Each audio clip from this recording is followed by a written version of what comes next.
Da.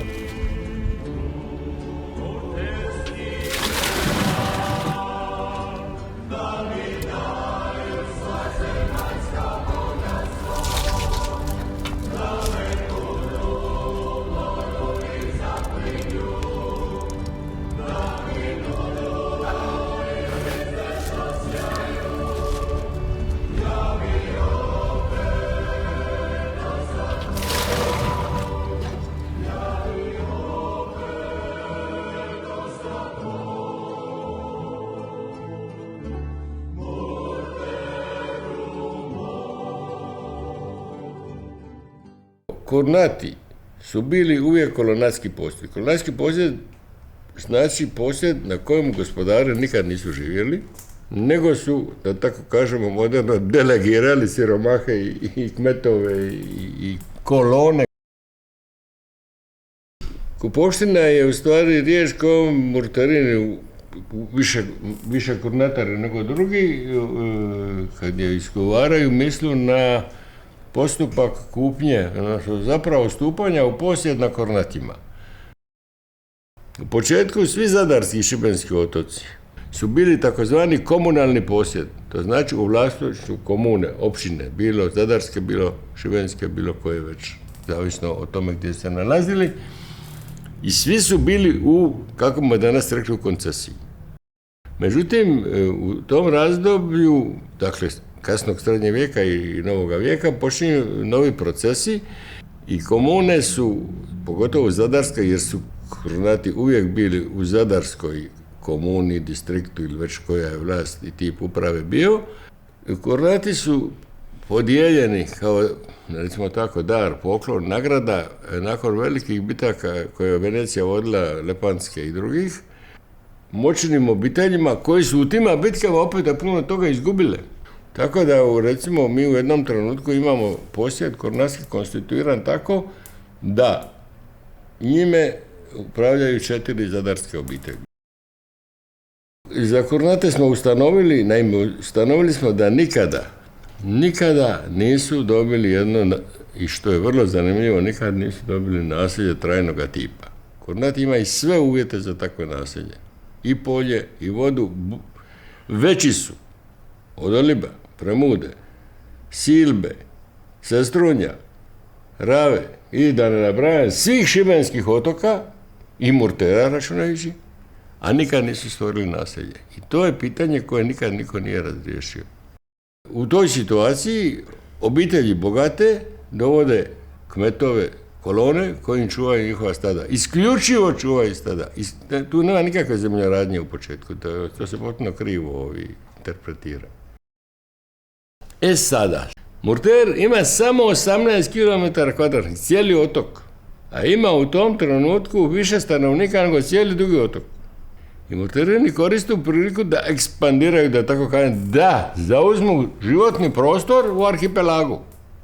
I javljaju se, dakle, kao zainteresirani i pozvani da tamo čuvaju stoku, onu koju su čuvali prije neki drugi pastiri iz Pašmana, Juguljana, Dugog otoka i ne znam kojih otoka. To je konac 30. godina 17. stoljeća i od toga časa smo mi tamo prisutni. Ali ne samo mi, nego i Betnjani, i to Betnjani jako puno više nego danas.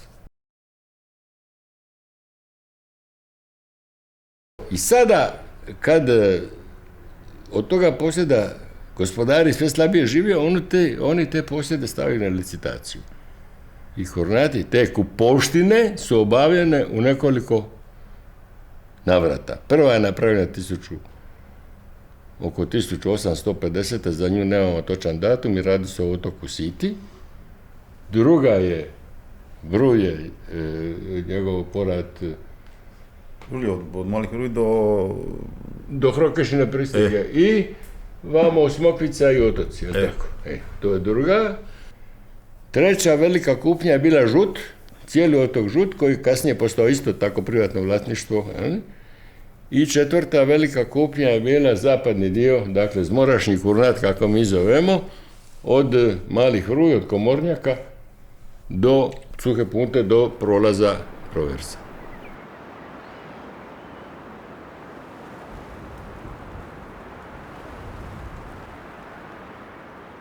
postoje ugovori kojima je to kupljeno. Recimo, konkretno zadnji ugovor iz 896. je kupljeno je za 12.000 fiorina 14 obitelji. 12.000 fiorina digli su kredit, jer drugčije nisu mogli, na 5 godina sa 5% kamata i sa takozvanom strahovitom solidarnom hipotekom. Što je to znači? To je jedan fini eufemistički termin za nešto što je zapravo strašno. Ako jedan ne bi slučajno platio, cijeli ugovor propadao. Onda su ovi nesretnici drugi koji su mogli ili bi njemu platili iza njega da bi ugovor ostao. Zanimljivije od toga ugovora je ugovor koji su ti ljudi između sebe napravili. Što ko smije, što ko ne smije i kako se mora ponašati. To je jedan novi kodeks i taj kodeks je u Kornatima vrijedio, pa recimo tako do prije 50 godina. Zidove su morali napraviti svi, visoke 4 noge, to je 1,20 m, više manje, tako nešto. A ako su ogradni zidovi okolo ograda, onda 6 nogu.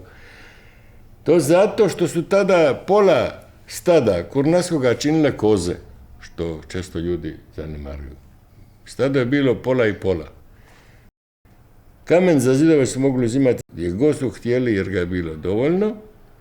Svi muli i sve rive su bile svima dostupne i svima slobodne. A najdelikatniji dio je bila pitka voda. Dakle, poznato je da je kraški ovaj prostor bio oskudan vodom i svaki i najmanji trag vode se bilježio kako u prostoru, tako i imenom. Ovdje je relativno važno reći imenom zato što se ovaj bunar zove Šipnata, a uvala koja je iza nas po ovom bunaru se zove Šipnate. On je iznimno važan zato što nikad nije presušio. Za razliku od susjedne lokve ovdje nedaleko u Tarcu, koja je bila i velika i jako dobro čuvana i pažena, ali je, kad su bile velike suše, presušivale. To znamo iz diobenog ugovora Kurnatara koji su kupili zapadni dio Kurnata. Godinu dana poslije kupnje napravili se između sebe diobeni ugovor u kojemu stoji da oni koji su bliže Tarcu poje ovce u Tarcu, a oni koji su bliže Šipnatama poju ovce u Šipnatama. Međutim, ako Tarac presuši, onda svi imaju pravo odpojiti ovce u Šipnatama pod uvjetom da se ovce ne zaustavljaju na pašnjacima preko kojih moraju prelaziti da bi došli do vode. I sad, taj život uvijek, to je bitno za Kornate reći se, odvija na 2 lokacije.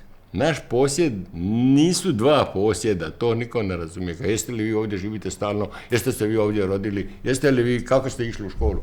Mi smo živjeli u Murteru, svi u Betini i svi u Zaglavu. Ali naš dio posjeda, i to 10 puta veći, 12 puta veći nego na matičnom otoku, bio u Kornatima. I to je ono što je meritum stvari, kako bi se reklo kad je riječ o Kornatima. Kornati nisu niti nenaseljeni, niti naseljeni. Oni su specifično naseljeni u jednoj specifičnoj situaciji kakva na Jadranu apsolutno nije poznata.